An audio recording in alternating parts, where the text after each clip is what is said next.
दोस्तों, नर्मदा। तो आज हम फिर आप सभी मित्रों को, सभी बंधुओं को मां नर्मदा के इस पावन तट पर नेमावर में भगवान सिद्धेश्वर के समक्ष लेकर आए हैं। तो आप सर्वप्रथम मां नर्मदा के दर्शन करिए। तत्पश्चात अभी बाबा भोलेनाथ की आरती होने वाली है, तो उसका आनंद हम लोग उठाएंगे और दर्शन के लाभ लेंगे। और अशोक भाई, आज हमारा टॉपिक रहेगा जो हमारी गौ माता है ना, जी। जिसका कहीं ना कहीं हर व्यक्ति के मुंह पर रहता है कि राष्ट्र माता का दर्जा देना चाहिए। लेकिन लगभग तकरीबन लोग, हर व्यक्ति के घर में गौ माता नहीं है, तो वो क्यों उम्मीद करते हैं फिर ऐसे? अगर आप गौ माता को राष्ट्र माता का दर्जा दिलाना चाहते हैं, तो कम से कम हर व्यक्ति के घर में एक गौ माता अवश्य होनी चाहिए। तो इस पर आप क्या कहना चाहेंगे? क्योंकि आज गौ माता की जो दशा है, हम लोग भली भांति परिचित है उससे। हर गली में, हर मोहल्ले में, रोडों पे, खेतों में कहीं न कहीं गौ माता बिल्कुल लाचार अवस्था में नजर आती है घूमती हुई, और हमारे खेतों में आती है तो हम उसको भगा देते हैं, तो वो उस समय अच्छा नहीं लगता है। तो व्यक्ति चाहता तो है कि गौ माता को राष्ट्रमाता का दर्जा दे, लेकिन घर रखना नहीं चाहता। तो आप क्या कहना चाहेंगे मां नर्मदा के इस तट से?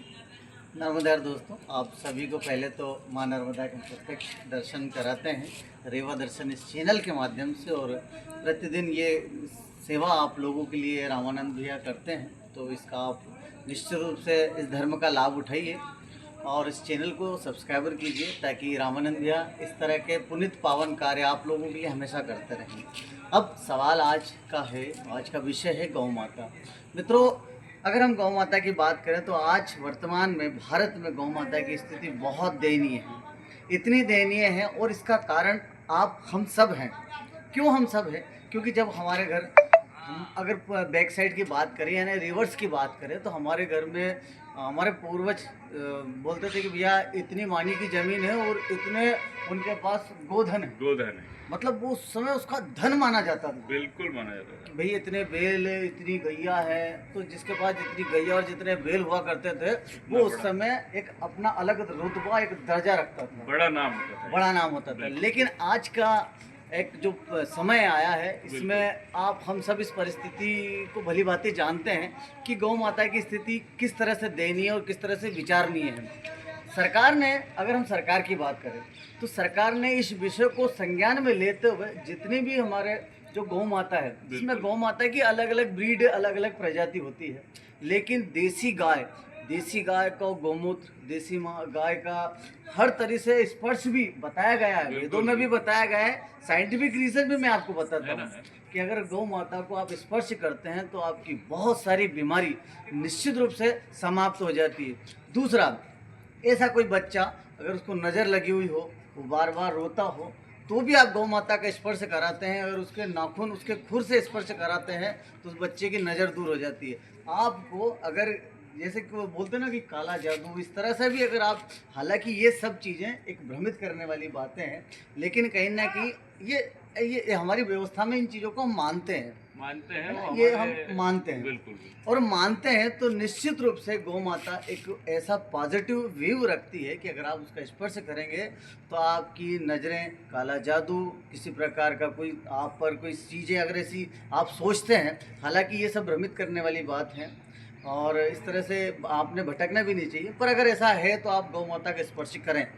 और मित्रों, सरकार ने, रामानंद भैया, सरकार ने एक पहल करना चाहिए। जितनी भी हमारी देसी गाय है, जो जिनको हम देसी गाय बोलते हैं, गौ माता, तो गौ माता का जो ब्रीड है उसको चेंज करना चाहिए। एक सरकार ने पहल करना चाहिए, क्योंकि आजकल क्या होता है कि गौ माता को इसलिए पाला नहीं जाता है क्योंकि वो दूध की उसकी क्षमता कम रहती है ना। दूध की क्षमता कम होने के कारण गौ माता को कम पाला जाता है, और वो जब तक दूध देती है तब तक उसको बहुत सहज आप रखते हैं।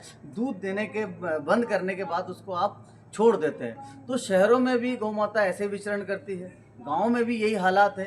गांव में रामानंद भैया ये हालात है कि जब तक गाय दूध देती है तब तक वो अपने घर बांधते हैं, इसके बाद वो गांव के खेतों के हवाले कर दी जाती है। तो ये भी एक महापाप है। एक चीज़ और मैं आपसे अच्छे से शेयर करूँगा कि आप अगर पॉलीथीन फेंकते हैं, और पॉलीथीन अगर आप बाज़ार में, सड़कों पे, मोहल्ले में, गली में, और वो पॉलीथीन कहीं ना कहीं अगर गौ माता उसको खा लेती है, और जिस दिन गौ माता उसको खाती है और बीमार होती है या उसे कोई दुर्घटना का शिकार होती है, तो उस पाप के आप भागीदारी बनते हैं। बिल्कुल बिल्कुल। तो इस तरह से एक निवेदन है कि पॉलीथीन को भी इस तरह से आप ना फेंकें, ऐसी जगह फेंकें जहाँ वो स्वतः नष्ट हो जाए। आप इस पाप से बच सकते हैं, और दूसरा हमारा देश भी स्वच्छ हो जाएगा, क्योंकि पॉलीथीन के कारण बहुत सारा पॉल्यूशन चरम स्तर पे है।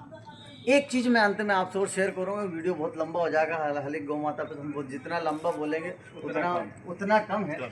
लेकिन एक चीज़ से मैं आप सबको इस वीडियो के माध्यम से अवगत कराना चाहूँगा कि बार बार बोला जाता है कि सबसे ज़्यादा बूचड़खाने भारत में हिंदुओं के हैं। ये आपकी बहुत बड़ी गलतफहमी और ये बहुत बड़ा एक गलत नेगेटिव आपको ये संचार के माध्यम से, सोशल मीडिया के माध्यम से फैलाया जा रहा है, भ्रमित किया जा रहा है। जबकि मैं आपको सबूत के साथ बता सकता हूँ कि सबसे ज़्यादा बूचड़ खाने वो हिंदुओं के नहीं, वो अदर कास्ट के लोगों के हैं। आप चाहे तो इसका विश्लेषण कर सकते हैं, इसकी जानकारी निकाल सकते हैं, क्योंकि हिंदू तो स्वतः गौ माता को अपनी पूज्य माता मानता है, क्योंकि उसमें 36 करोड़ देवी देवता विराजते हैं, और हम हमेशा गौ माता को पूजनीय मानते हैं। तो कहीं ना कहीं आप इस गलत मिथ्या में ना रहें कि सबसे ज़्यादा बूचड़ खाने हिंदुओं के हैं। सबसे ज़्यादा जो बूचड़ खाने हैं वो अदर कास्ट के लोगों के हैं। तो आप भी ये प्रयत्न करें, ये कोशिश करें कि हम गौ माता के लिए आने वाले समय में कुछ अच्छा करें। सरकार से पहल करवाएं कि गौ माता की ब्रीड को चेंज करें, ताकि वो दूध ज़्यादा दे, और देसी गाय का हम संरक्षण करें। तो इस तरह की आज का हम सबका जो रामानंद भैया का जो विषय था उस पर हमने चर्चा की है। अब आगे आप रामानंद भैया से मिलिए। बहुत बहुत धन्यवाद अशोक भाई, आज आपने हमारे दर्शकों को मां नर्मदा के इस तट से हमारी गौ माता के संरक्षण के लिए जो बातें बताई है। जरूरी नहीं कि सरकार ये हर चीज करे भाई, सरकार को हमारी आवश्यकता रहती है, हमारी सहायता की आवश्यकता रहती है।